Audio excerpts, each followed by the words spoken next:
নমস্কার বন্ধুরা, JP computer থেকে আপনাদের সকলকে জানাই আন্তরিক শুভেচ্ছা এবং ভালোবাসা। তো এখানে একটি নোটিশ সম্পর্কে আপনারা দেখতেই পাচ্ছেন, গত 4/6/2025 অর্থাৎ আজকে একটা নোটিশ জারি করা হয়েছে। যে নোটিশটি স্কুল শিক্ষা যে দপ্তর অর্থাৎ বিকাশ ভবন সেখান থেকে কিন্তু এই নোটিশটি বেরিয়েছে। মেমো নাম্বার আপনারা এখানে কিন্তু দেখতেই পাচ্ছেন, তারিখটাও দেখতে পাচ্ছেন নোটিশের। তো এখানে সেই স্কুল শিক্ষা কর্তৃপক্ষ থেকে এটা কিন্তু সকল ডিআই অফিসে অর্থাৎ এসি স্কুল এডুকেশান ডিপার্টমেন্ট বা ডিআই অফিসে কিন্তু ফরওয়ার্ড করা হয়েছে এই মেলটিতে বলা হয়েছে 1 থেকে 7 অর্থাৎ প্রথম থেকে যে সপ্তম ফেজ আইসিটির যে নিয়োগ হয়েছে স্কুলের তার অবস্থা জানার জন্য কিন্তু এই মেলটি করা হয়েছে। এটি কিন্তু ডিআই স্যারকে মেলটি করা হয়েছে। ডিআই স্যার ভায়া হয়ে আপনাদের যারা আইসিটি স্কুল কোঅর্ডিনেটর রয়েছেন তাদের স্কুলে কিন্তু এই মেলটি দেওয়া হবে এবং সেখানে কিন্তু অ্যাক্সেস করে আপনারা দেখতে পাবেন কি আছে। তো এখানে দেখতে পাচ্ছেন যে নোটিশ নাম্বার কিন্তু আপনারা এখানে দেখতে পাচ্ছেন, এই রেফারেন্স নাম্বার অনুযায়ী কিন্তু এগুলো করা হয়েছে, অর্থাৎ 20/22 সমস্ত কিছু দেখতে পাচ্ছেন যে এই ফাইল নাম্বার, ঠিক আছে।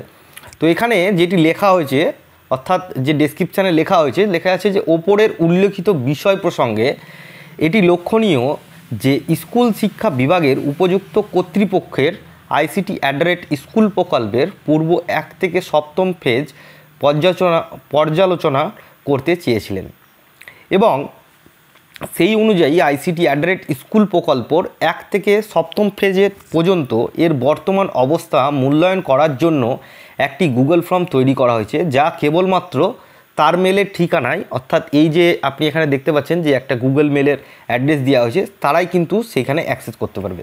মানে ডিআই স্যার বা ডিআই অফিসের যে মেল আইডিতে বিকাশ ভবন থেকে ডিআই স্যার বা ডিআই অফিসে যে মেলটি ঢুকেছে তারাই কিন্তু এই মেল আইডিটি অ্যাক্সেস করতে পারবে। এখানে আরও একটা জিনিস লিখে দিয়েছে, নিম্নলিখিত স্মারকলিপি অর্থাৎ এই স্মারকলিপির, ঠিক আছে, জারির তারিখ থেকে 7 দিনের মধ্যে তা প্রক্রিয়া জমা দেওয়ার নির্দেশ দেওয়া হয়েছে।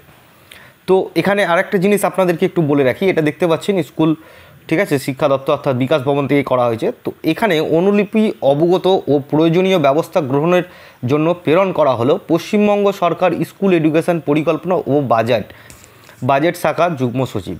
এখান থেকে কিন্তু করা হয়েছে প্রতিটি স্কুলে। তো এইটার মূল কারণ হচ্ছে আইসিটি প্রজেক্টটা প্রতিটা স্কুলে কিভাবে রান করছে সমস্ত কিছু পর্যালোচনা করা হচ্ছে, কারণ ভবিষ্যতে কিন্তু এই আইসিটিটা খুব তাড়াতাড়ি সিলেবাসে অন্তর্ভুক্ত হতে চলেছে, তারই কিন্তু একটা ইঙ্গিত পাওয়া যাচ্ছে।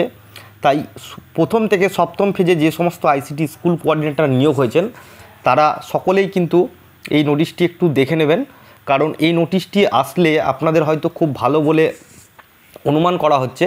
আপনাদের যে 1 থেকে 5th ফেজ পর্যন্ত যাদের পোর্টালাইজেশন হয়ে গেছে, 6th এবং 7 বাকি রয়েছেন পোর্টালাইজেশন হতে, তারাও কিন্তু খুব তাড়াতাড়ি পোর্টালাইজেশন হয়ে যাবেন, তারই ইঙ্গিত কিন্তু পাওয়া যাচ্ছে। খুবই তাড়াতাড়ি আশা করা যাচ্ছে যে পেয়ে যাবেন। আর যারা নতুনভাবে ভাবছেন আইসিটি ফর্ম ফিল আপ করবেন তাদেরকেও বলে রাখি আপনারাও কিন্তু তাদের জন্য প্রিপারেশান নিন, কারণ আইসিটির যে নতুন নিয়োগের প্রপোজাল সেটা কিন্তু ওয়েবেলকে দিয়ে দিয়েছে শিক্ষা দপ্তর। খুবই তাড়াতাড়ি কিন্তু এই নিয়োগ প্রক্রিয়াটি শুরু করা হবে বলে মনে হচ্ছে। তাই আর যে সমস্ত আইসিটিরা ভাবছিলেন যে সাবজেক্ট সম্পর্কে অলরেডি আমি একটা ভিডিও বানিয়ে দিয়েছি, আপনারা সেখানে গিয়ে দেখে নেবেন। লিনাক্স যে সাবজেক্টটি এসেছিলো তাদের যে নতুন ফেজটি নিয়োগ হবে সেটি লিনাক্স, কিন্তু এখনও কোনো অর্ডার যেহেতু বেরোয়নি ফাইনাল অর্ডার, সেই জন্য বলা যাচ্ছে না যে কি হবে বা কি হবে না, কিন্তু খুব তাড়াতাড়ি আইসিটির একটা ফেজ নিয়োগ হতে চলেছে। তাই আজকের এই ভিডিওটি যদি ভালো লেগে থাকে ভিডিওটি অবশ্যই লাইক কমেন্ট শেয়ার করবেন। কারোর যদি কোনো প্রশ্ন থাকে অবশ্যই কিন্তু কমেন্টে জানাবেন। ভালো থাকবেন, সুস্থ থাকবেন, জেপি কম্পিউটারের সঙ্গে থাকবেন।